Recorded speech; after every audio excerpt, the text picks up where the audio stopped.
الحمد لله نحمده ونستعينه ونستغفره ونؤمن به ونتوكل عليه ونعوذ بالله من شرور أنفسنا ومن سيئات أعمالنا من يهده الله فلا مضل له ومن يضلله فلا هادي له ونشهد أن لا إله إلا الله وحده لا شريك له ونشهد أن سيدنا ومولانا محمدا عبده ورسوله أما بعد فقد قال الله تعالى في كلامه المجيد أعوذ بالله من الشيطان الرجيم بسم الله الرحمن الرحيم وإنك لعلى خلق عظيم صدق الله العظيم وقال نبينا محمد صلى الله عليه وسلم إنما بعثت لأتمم مكارم الأخلاق او كما قال رسول اللہ صلی اللہ علیہ وسلم۔ محترم حضرات، اللہ تبارک و تعالی نے نبی پاک علیہ السلام کو جن مقاصد کے لیے اس دنیا میں مبعوث فرمایا اور آپ کی بعثت فرمائی، ان مقاصد میں سے بہت سے اہم مقاصد ہیں جن میں سے کچھ بیان کیے گئے آپ کے سامنے۔ انہی مقاصد میں سے ایک مقصد جس کی بعثت اور جس کا تذکرہ اللہ تبارک و تعالیٰ نے قرآن پاک میں بھی فرمایا۔ اللہ تعالیٰ نے قرآن پاک میں نبی پاک علیہ السلام کا تذکرہ کرتے ہوئے فرمایا کہ نون والقلم وما یسطرون ما انت بنعمت ربک بمجنون وان لک لاجرا غیر ممنون وانک لعلی خلق عظیم۔ فرمایا کہ اللہ کے نبی صلی اللہ علیہ وسلم کی ذات کی تعریف فرمائی اور فرمایا کہ اللہ کے نبی صلی اللہ علیہ وسلم کی جو ذات تھی وہ اخلاق کی بلندی پر تھی اور آپ ایسے عظیم اخلاق کے مالک تھے کہ دنیا میں کوئی اس بلندی تک نہیں پہنچ سکتا ہے۔ تو اللہ تبارک و تعالیٰ نے نبی پاک علیہ السلام کو اس دنیا میں بھیجا، جن مقاصد کے لیے بھیجا، جن کاموں کے لیے بھیجا، توحید کے بعد، ایمان کے بعد، ان میں اخلاق کا بہت بڑا درجہ ہے کہ اخلاق کی تکمیل کے لیے خود اللہ کے نبی صلی اللہ علیہ وسلم نے یہ بات ارشاد فرمائی کہ انما بعثت لأتمم مکارم الاخلاق، کہ مجھے اسی لیے بھیجا گیا ہے تاکہ میں اچھے اخلاق اور اخلاق حسنہ کی تکمیل کروں۔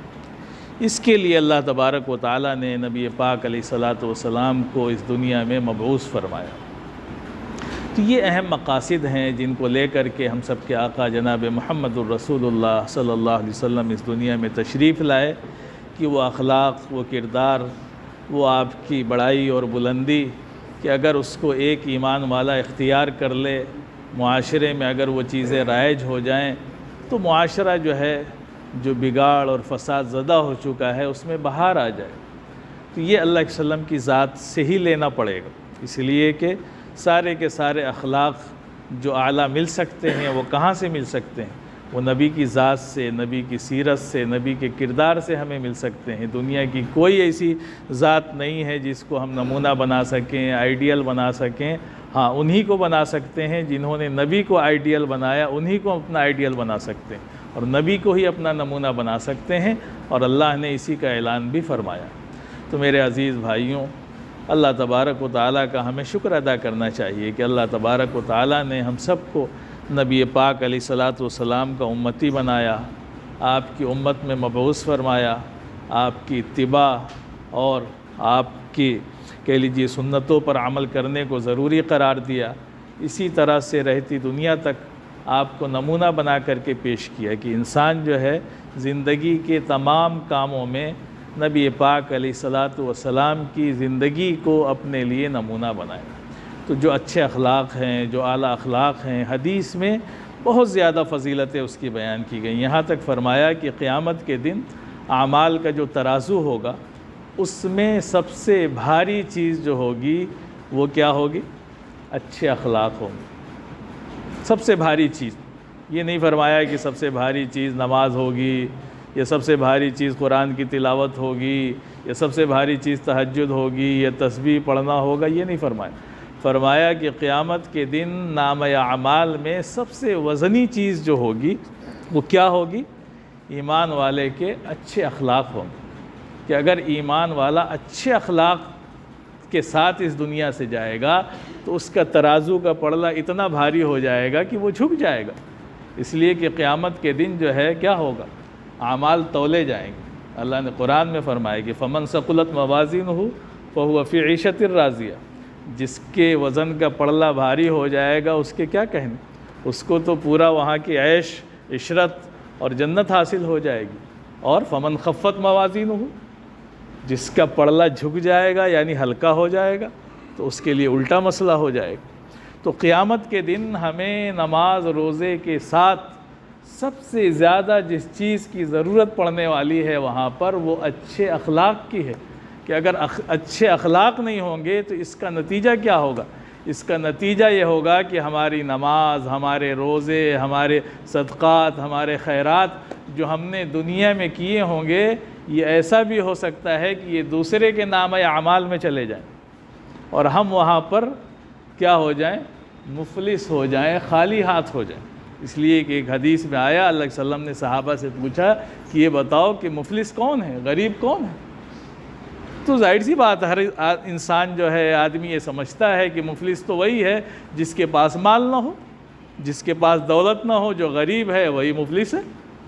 تو اللہ کے وسلم نے فرمایا کہ نہیں، مفلس وہ ہوگا قیامت کے دن جو دنیا میں بہت نماز روزے، بڑی تسبیح، بڑی تلاوت وہاں لے کر کے تو جائے گا، لیکن کسی کو گالی دی ہوگی، کسی کو برا بھلا کہا ہوگا، کسی کا حق مارا ہوگا، کسی کے ساتھ دھوکہ کیا ہوگا، یہ ساری چیزیں وہاں پر جب ہوگی تو کیا ہوگا، اس کے نتیجے میں اس کی نیکیاں اس کو دے دی جائیں گی جس کے ساتھ اس نے بد اخلاقی کی تھی، جس کے ساتھ اس نے برا سلوک کیا تھا۔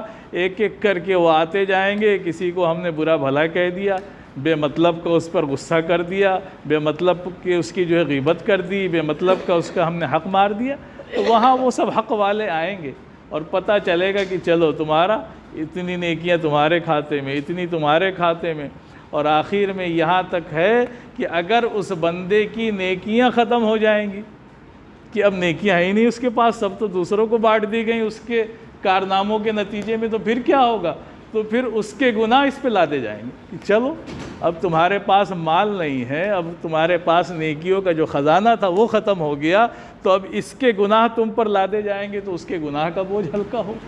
تو یہ جو اخلاق ہیں یہ بہت بھاری چیز ہے، اسی لیے اللہ کے وسلم نے فرمایا کہ اچھے اخلاق والا جو ہے وہ اپنے اچھے اخلاق کے ذریعے سے ایک عبادت گزار اور روزہ رکھنے والے کے درجے کو حاصل کر لے گا۔ فرمایا کہ قیامت کے دن کیا ہوگا، ایک ایسا شخص جو دنیا میں بیچارہ نہ بہت زیادہ نفل نمازیں پڑھ پاتا تھا، نہ تہجد پڑھ پاتا تھا، نہ تسبیح اور اس کی پابندی کر پاتا تھا، نہ بہت زیادہ تلاوت کر پاتا تھا، کمزور تھا بیچارہ، لیکن اخلاق کا اچھا تھا وہ۔ تو اس اچھے اخلاق کی وجہ سے قیامت کے دن جب نامہ اعمال تولا جائے گا تو ہو سکتا ہے کہ یہ تہجد پڑھنے والوں سے، نفلیں پڑھنے والوں سے، تسبیح پڑھنے والوں سے آگے بڑھ جائے گا، کیونکہ اس کے اچھے اخلاق تھے۔ تو بڑی قدر ہے اللہ کے ہاں اچھے اخلاق کی، بہت قیمت ہے اللہ کے ہاں جو ہے۔ اسی لیے اللہ کے وسلم نے فرمایا کہ میرے نزدیک تم میں سب سے محبوب وہ ہے جس کے اخلاق سب سے اچھے، جس کے سب سے زیادہ اچھے اخلاق ہوں گے وہ مجھ سے سب سے زیادہ قریب ہوگا۔ اللہ کے وسلم نے وعدہ کیا، کہا کہ انا زعیم، میں وعدہ کرتا ہوں، ذمہ داری لیتا ہوں، کس کی؟ اس کے لیے جو حق پر ہوتے ہوئے لڑائی چھوڑ دے، جنگ چھوڑ دے، ہے نا، دوسرے کو معاف کر دے، تو اس کے لیے میں جنت کے ہے نا بیچ میں ایک گھر کا وعدہ کرتا ہوں، یعنی جنت میں انسان کے قدم پڑ جائیں، اس کو داخلہ نصیب ہو جائے، کتنی بڑی نعمت۔ کوئی چھوٹا موٹا آدمی کسی سے وعدہ کر دے کہ میں تمہارے لیے اس چیز کا وعدہ کرتا ہوں، پتہ نہیں وہ بعد میں پورا کرے گا کہ نہیں، انسان اس کے لیے کیا کچھ کر گزرتا ہے۔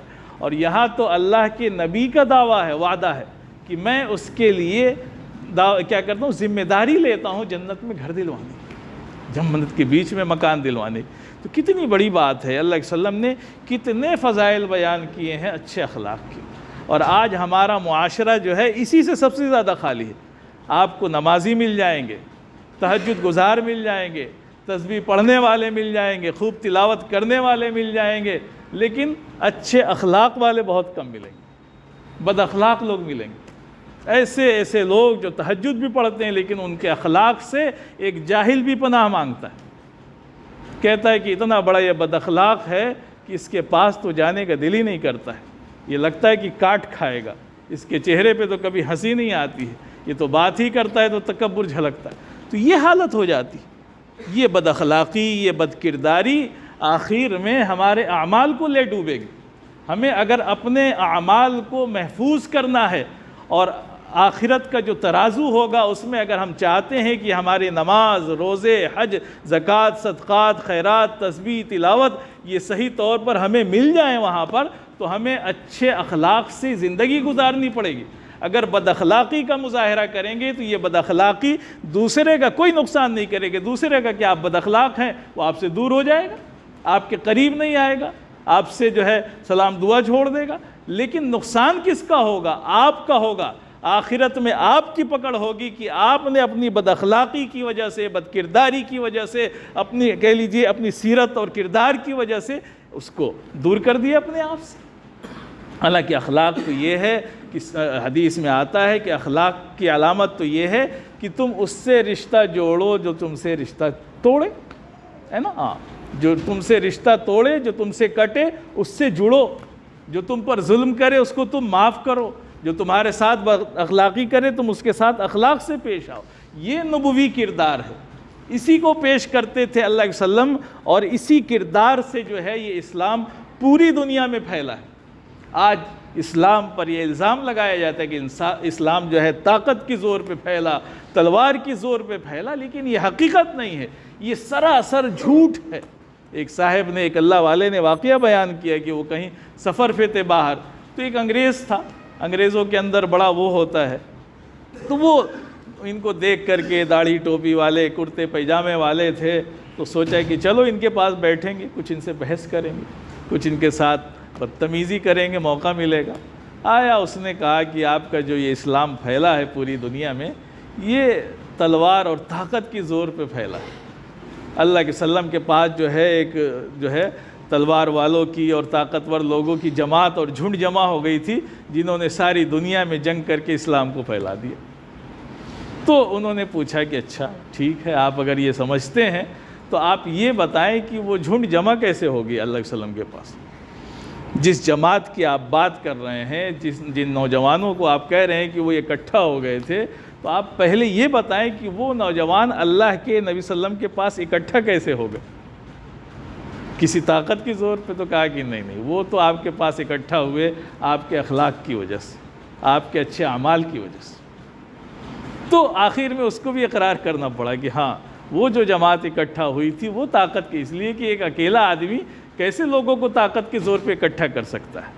تو پتہ چلا کہ اس میں غلطی ہماری ہے کہ ہمارے اندر وہ اخلاق نہیں ہے، وہ کردار نہیں ہے، وہ سیرت نہیں ہے جس کی بنیاد پر دنیا کے لیے ہم نمونہ پیش کر سکیں۔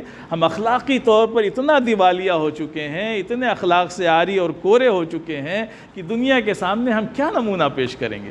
تو دنیا تو آج ہمارے نبی پر اگر انگلی اٹھا رہی ہے تو مان لیجئے کچھ تو دشمنان اسلام ہیں جن کے اندر تعصب کوٹ کوٹ کر کے بھرا ہے، وہ تو نہیں مانتے ہیں، لیکن جو مانتے ہیں، جن کے اندر یہ نفرت نہیں ہے، لیکن وہ بھی مسلمانوں کے اعمال، ان کے کردار، ان کے اخلاق کو دیکھ کر کے وہ بھی نفرت کرتے ہیں۔ اور جب وہ مسلمانوں سے نفرت کرتے ہیں تو دین سے نفرت کرتے ہیں، وہ نبی سے نفرت کرتے ہیں۔ اب آج دیکھیے کتنا آج ٹرینڈ چل گیا ہے نا، آئی لو محمد صلی اللہ علیہ وسلم۔ بہت اچھی بات ہے۔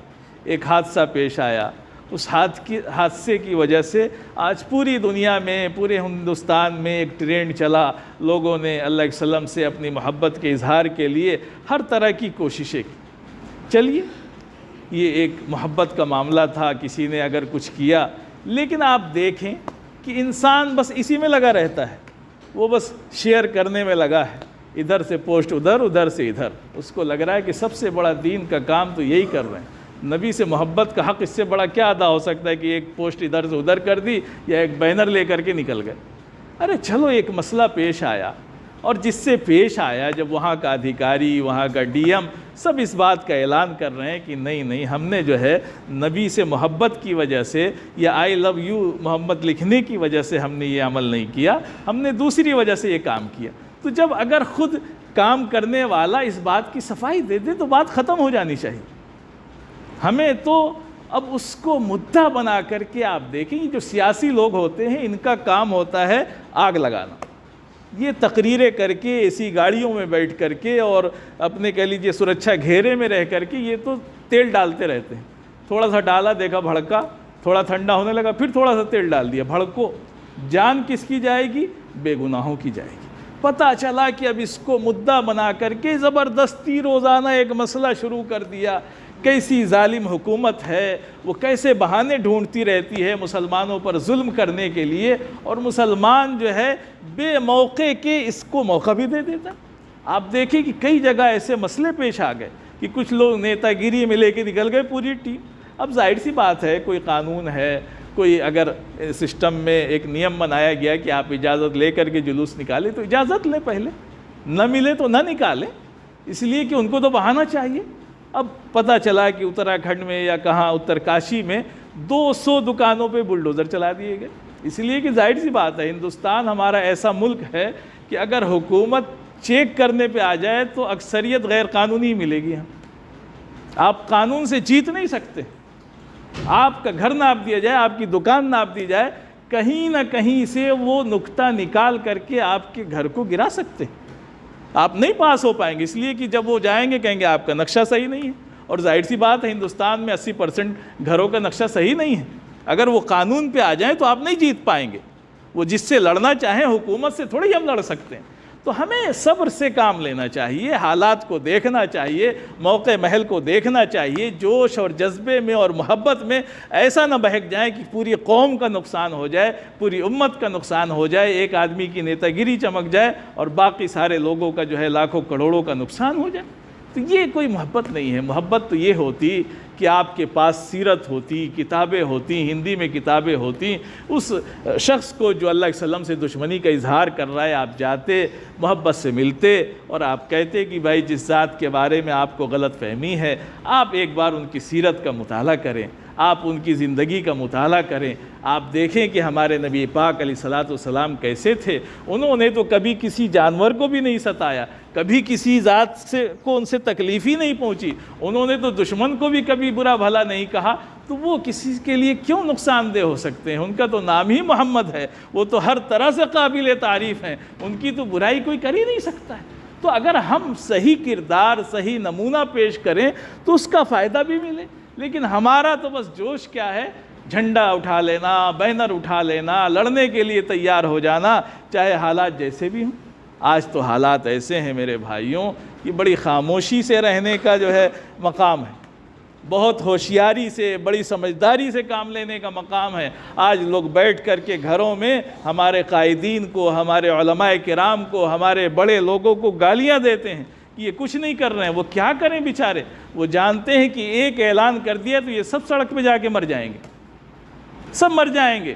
کوئی ان کا قائد نہیں ہے. بس اعلان ہوگا سڑک پہ نکلو، اس کے بعد نکل جائیں گے تو کوئی بس توڑ دے گا، کوئی کہیں آگ لگا دے گا، کوئی کسی پہ پتھر پھینک دے گا اور دشمن کو موقع مل جائے گا اور وہ کام کر جائے گا. دشمن تو یہی چاہتا ہے، وہ یہی چاہتا ہے. اس لیے تہواروں کا زمانہ چل رہا ہے، غیروں کے تہوار چل رہے ہیں. کچھ اونچ نیچ ہو جائے تو آپ اس کو جہالت سمجھ کر کے اور حالات کا تقاضا سمجھ کر کے چپ چاپ سے گزر جائیں، نہ پڑیں ان چکروں میں جس سے پوری قوم کا، پوری ملت کا نقصان ہو، اسلام بھی بدنام ہو اور لوگوں کو موقع ملے انگلی اٹھانے کا کہ یہ پتھر مارتے ہیں، یہ شرارتیں کرتے ہیں، یہ دوسروں کے دشمن ہیں. نہیں، ہمیں خاموشی سے گزر جانا چاہیے. ایسی جگہوں سے بچ کے نکل جائیں جہاں اس طرح کی چیزیں پیش آ رہی ہوں. اپنے ہر جگہ پر جو ہے CCTV کیمروں کا انتظام کریں تاکہ دشمن جو ہے کوئی اگر سازش کرنا چاہے تو اس میں بھی اس کو ناکامی ہو. بڑی ہوشیاری سے رہنے کا یہ دور ہے. تو میرے عزیز بھائیوں، ہم سب کو اپنے آقا جناب محمد الرسول اللہ صلی اللہ علیہ وسلم کی سیرت کو اختیار کرنا چاہیے کہ اللہ کے وسلم کسی موقع پہ جھگڑا نہیں چاہتے تھے. آپ دیکھیں صلح حدیبیہ کا موقع ہے، جب صلح لکھی جا رہی تھی تو اس موقع پر لکھنے والے کون تھے؟ حضرت علی رضی اللہ عنہ تھے. وہ صلح نامہ لکھ رہے تھے.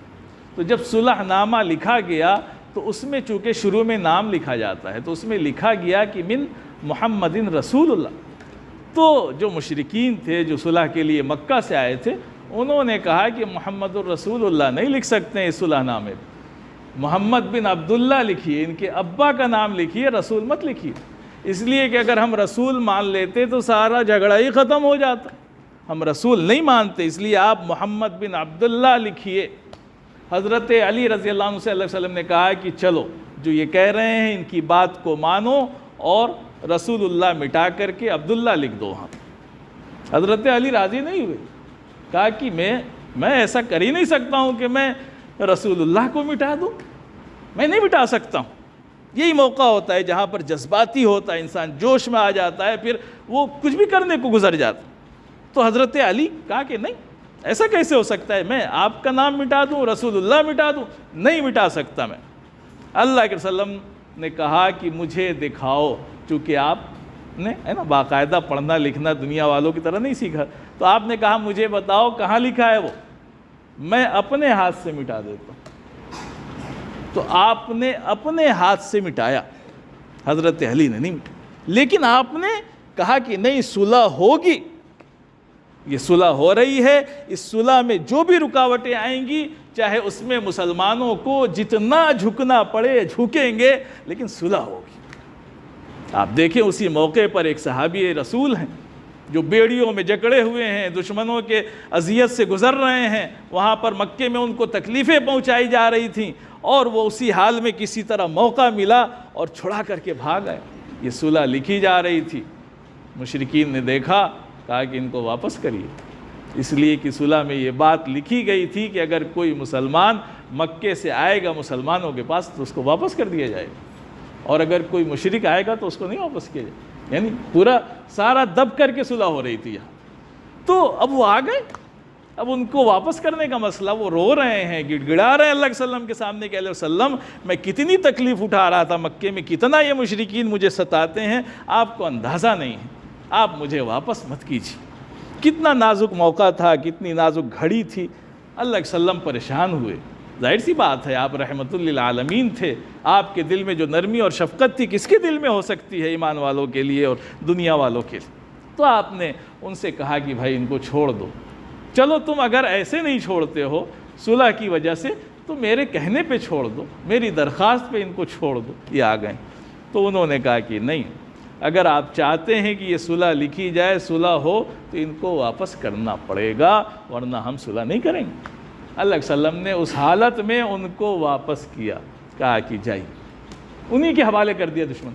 تو آپ کو اندازہ ہے کہ حالات کے مطابق ہمارے دین نے ہمیں کیا سکھایا, ہمارے نبی نے کیا سکھایا, کیا سیرت ہے, کیا کردار ہے, کچھ پتہ نہیں ہے. بس لے نعرہ, دے نعرہ, بینر, یہ وہ فالتو کی چیزوں میں تو سارا کام کر جائیں گے, لیکن جو نبی کی سیرت ہے, نبی کے اخلاق ہے, جو نبی کا کردار ہے, اس سے ہم کبھی دل جیتنے کی کوشش نہیں کرتے.